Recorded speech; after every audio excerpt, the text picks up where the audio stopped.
హైదరాబాద్కు చెందిన పాస్టర్ పగడాల ప్రవీణ్ కుమార్ మృతి కేసులో పోలీసులు ఛేదించారు.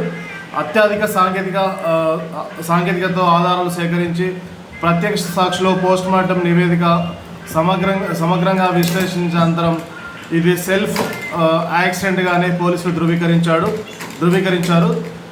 హైదరాబాద్కు చెందిన పాస్టర్ ప్రవీణ్ కుమార్ పగడాల మృతి కేసును వివిధ రకాలుగా విశ్లేషించి వివిధ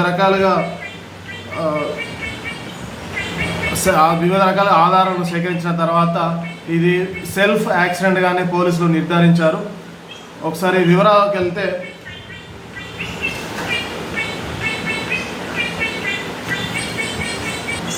కేసు వివరాలను తూర్పుగోదావరి జిల్లా పోలీస్ కార్యాలయంలో ఎస్పీ నరసింహ కిషోర్తో కలిసి ఐజీ విలేకరుల సమావేశం ఏర్పాటు చేశారు. పోస్టుమార్టం నివేదికలో ప్రవీణ్ మద్యం తాగినట్లు ఉందని, తల శరీరంపై పలు చోట్ల గాయాలున్నాయని, రోడ్డు ప్రమాదం వల్ల ఇవి తగిలి ఉండవచ్చని పేర్కొన్నారు. అందువల్లే ఘటనా స్థలంలో మృతి చెందినట్లు వైద్యులు తెలిపారని చెప్పారు. ఘటన జరిగే సమయానికి ఆయన నడుపుతున్న ద్విచక్ర వాహనం గంటకు 70 కిలోమీటర్ వేగంతో 4th గేర్లో 4వ గేర్లో వెళ్తున్నట్టు ఆర్టీఐ అధికారులు స్పష్టం చేశారు. అయితే ఈ ప్రవీణ్ పగడాల మృతి కేసులో 92 మంది సాక్షులను విచారించినట్టుగా ఐజీ వెల్లడించారు. ప్రవీణ్ మృతిపై అనేక అనుమానాలు ఉన్నాయనేసి కుటుంబ సభ్యులు అనుమానం రేకెత్తడంతో కుటుంబ సభ్యులతో పాటు 92 మంది సాక్షులను విచారించాం.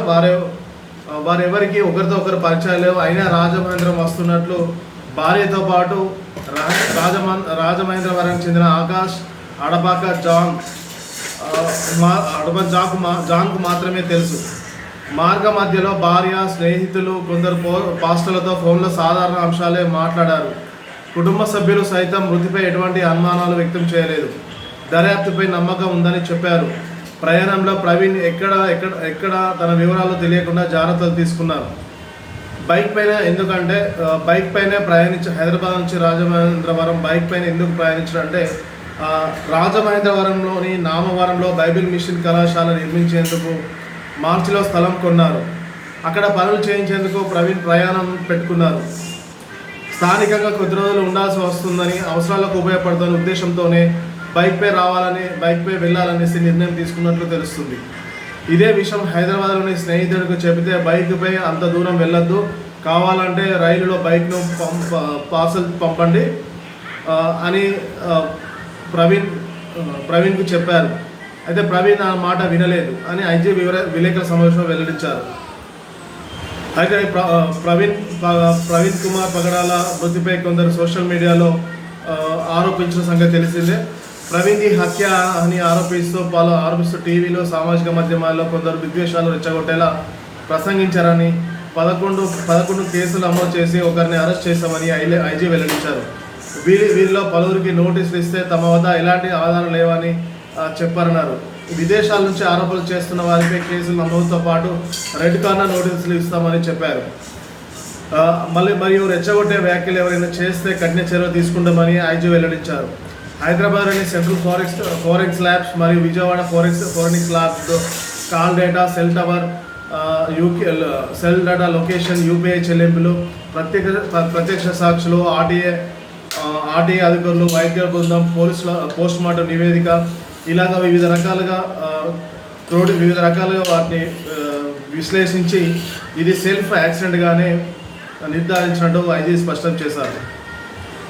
ప్రజలు ఎవరు రెచ్చగొట్టేలా వ్యాఖ్యలు చేయొద్దని, ఎవరైనా మాట్లాడితే కఠిన చర్యలు తప్పవని హెచ్చరించారు.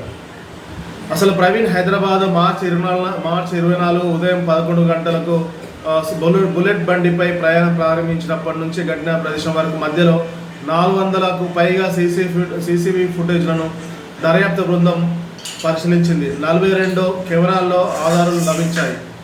మధ్యాహ్నం 12 గంటలకు హైదరాబాద్లోని నాగోల్ సమీపంలో సవేరా లిక్కర్ వైన్స్ వద్ద 2 గంటల 58 నిమిషాలకు కోదాడలోని ఆదిత్య వైన్స్లో మద్యం కొన్నట్టు ప్రవీణ్ యొక్క సీసీటీవీ రికార్డు దృశ్యాలు నమోదయ్యాయి. సాయంత్రం 4 గంటల 45 నిమిషాలకు విజయవాడ శివారు గొల్లపొడిలోని ఇండియన్ ఆయిల్ పెట్రోల్ బంక్ వద్ద పెట్రోల్ కొట్టించారు. మద్యం మత్తులో వాహనాన్ని సరిగా నడిపే స్థితిలో లేరు. పెట్రోల్ కొట్టే పైప్నే బైక్ హ్యాండిల్గా భావించి పట్టుకున్నట్లు సీసీటీవీ ఫుటేజ్లో కనిపించింది. రాత్రి 10:06 ఏలూరులోని నిమ్స్ టానిక్ వైన్స్లో మళ్ళీ మద్యం కొన్నట్టు, ఈ 4 చోట్ల యూపీఏ చెల్లింపులు చేసినట్టు పోలీసులు ధృవీకరించారు. 3 మద్యం షాపులో, ఒక పెట్రోల్ బంకులో 4 యూపీఏ ద్వారానే చెల్లింపులు చేసినట్టు పోలీసులు తెలిపారు. ఘటన కంటే ముందే ప్రవీణ్కు 3 చోట్ల ప్రమాదాలకు గురయ్యారు. మధ్యాహ్నం 3:20 జగ్గయ్యపేట బైపాస్లోని చిల్లకల్లు వద్ద లారీని దాటే క్రమంలో పడిపోయారు. వెనుక వస్తున్న ఆర్టీసీ బస్సు కుడివైపు తిప్పడంతో అక్కడ ప్రవీణ్కు పెను ప్రమాదం తప్పింది. ఫుడ్ ప్లాజా సిబ్బంది, ఆటో డ్రైవర్ల సహాయంతో ప్రవీణ్ లేచి ప్రయాణాన్ని ప్రారంభించారు. మరియు 3:52 కీసర టోల్ ప్లాజా వద్ద మరోసారి ప్రమాదానికి గురవడంతో బుల్లెట్ హెడ్లైట్ పూర్తిగా దెబ్బతింది. అంబులెన్స్, పారామిలిటరీ సిబ్బంది సహాయం చేశారు. విశ్రాంతి తీసుకోమని చెప్పినా వినకుండా ప్రవీణ్ మళ్ళీ తిరిగి ప్రయాణం ప్రారంభించారు. సాయంత్రం 5:15 విజయవాడ రామవరప్పాడు వద్ద ప్రవీణ్ కింద పడిపోవడంతో ఆటో డ్రైవర్ స్థానికులు కూర్చోబెట్టారు. అక్కడే ఉన్న ట్రాఫిక్ ఎస్ఐ సహాయం చేయడంతో దాదాపు 2.5 గంటల పాటు అక్కడే ప్రవీణ్ పడుకున్నారు. ఆయనకు టీ ఇచ్చి ఎస్ఐ ప్రయాణం చేయవద్దనేసి సూచించారు. అయితే ఎవరికి చెప్పకుండా రాత్రి 8:47 బండికి హెడ్లైట్ లేకుండా రైట్ ఇండికేటర్ వెలుగులోనే తిరిగి ప్రయాణం ప్రారంభించారు. రాత్రి 11:42 Kovvur toll plaza, 11:30 Kovvur toll plaza, 11:40 mining check post దాటి 11:42 ప్రమాదానికి గురయ్యారు.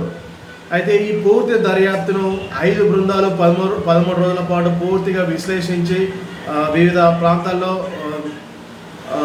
ప్రాంతాల్లో తిరిగి వాళ్ళ కుటుంబ సభ్యులను, ప్రత్యక్ష సాక్షులను, సాంకేతికమైన ఆధారాలతో ఇది సెల్ఫ్ యాక్సిడెంట్గానే పోలీసులు నిర్ధారించారు.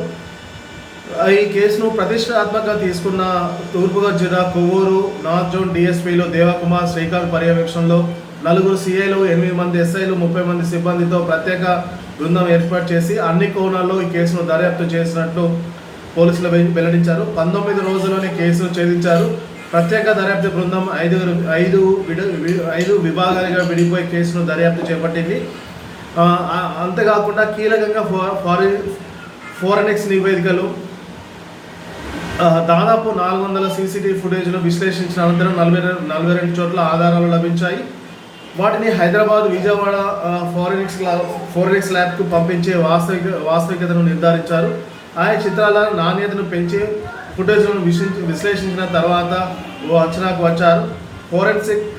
సెంట్రల్ ఫోరెన్సిక్ ల్యాబ్ నుంచి పూర్తి నివేదికలు అందిన తర్వాత పోస్ట్ మార్టం నివేదిక సహా అన్నింటినీ క్రోడీకరించారు. సమగ్ర విశ్లేషణ అనంతరం ప్రవీణ్ పగడాల మద్యం తాగి ఉండడం, రోడ్డు ప్రమాదానికి గురవడం వల్లే ప్రాణాలు కోల్పోయారనేసి పోలీసులు స్పష్టం చేశారు. సో ఎవరైతే ఆరోపణలు చేస్తున్న వారందరికీ ఒకటే, తప్పుడు వ్యాప్తి చేయకండి. దీనిలో హిందుత్వం, మతవాదం, మతపరమైన అంశాలను కూడా తీసుకొచ్చారు. ఇది పూర్తిగా ఒక వ్యక్తి మద్యం తాగి స్పృహలో లేకుండా, కాన్షియస్లోని అంటే మన స్పృహ లేకుండానే బండి నడపడం వల్ల తనకు తాను యాక్సిడెంట్ గురై చనిపోయిన ఘటన ఇది. కాబట్టి అందరూ కూడా దీన్ని వేరే కులాలకు, వేరే మతాలకు అంటగట్టకుండా జరిగిన సంఘటన పోలీసులు వారు పూర్తిగా వెల్లడించారు. అందరూ పోలీసుల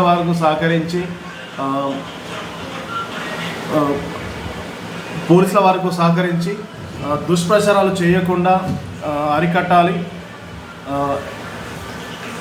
ఈ విషయంలో పోలీసుల వారి ఓర్పుకు మనం అందరం అభినందించాల్సిందే. ఎందుకంటే ఇది ఒక 2 మతాలకు సంబంధించిన ఇష్యూగా మొదట్లో లేవనెత్తారు, ఇది హత్యగా కూడా చూశారు.